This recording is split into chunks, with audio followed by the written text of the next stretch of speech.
before the retreat, I was like mad, angry, had like anger issues.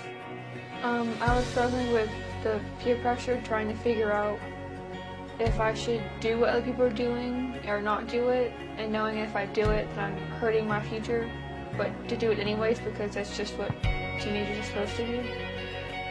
Before the retreat, I used to love on people, but as I got older, my love for people just like stopped for just some odd reason for me. On the retreat, as Pastor D was preaching, it made me think like, wow, I need to start loving people again.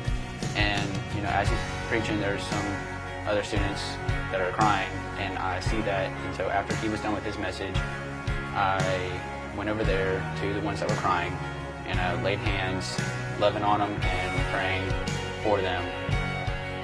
Before the retreat, I was struggling with my emotions. I used to argue a lot with my family members. I didn't really know what to do. I really couldn't control my anger and my emotions. There was a battle inside of me between fully committing to the Christian walk and going back to the old ways of me doing things. I learned that having a mask can be in a way of having connection with God. And now I'm more motivated to not be lazy, to get out of bed and wanting to study the Word of God. I loved most about the retreat was when Mr. Ray was talking about love God, love each other, fear God. Before the retreat, I was struggling with like what to do next.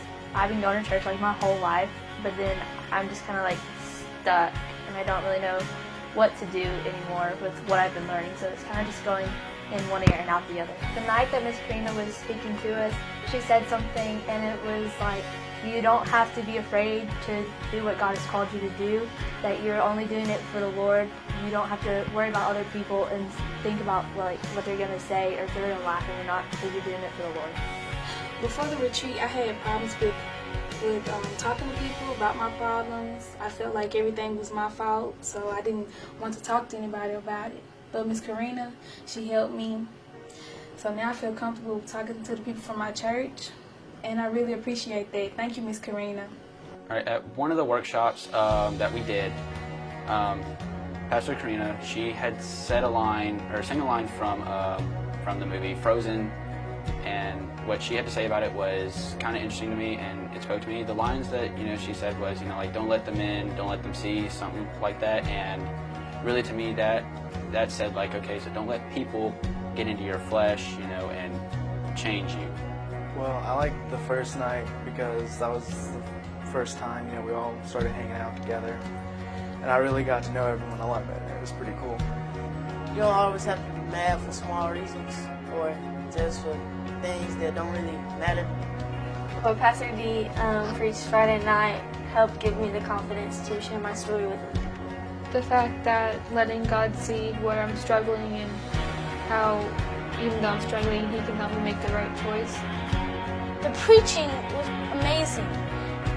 It showed me that God looks at your heart, not the person you are outside of your heart. He looks at your heart. I'm going to love the people that don't love me back. I'm going to love the people because God loves me. This retreat has taught me a lot. It taught me how to not focus so much on what the world wants me to do, but more of focusing on God and what He has done and what He's going to do in the future for my life. I learned that we can't always be, we can't always do things on our own, and we always will need Him to, help us out.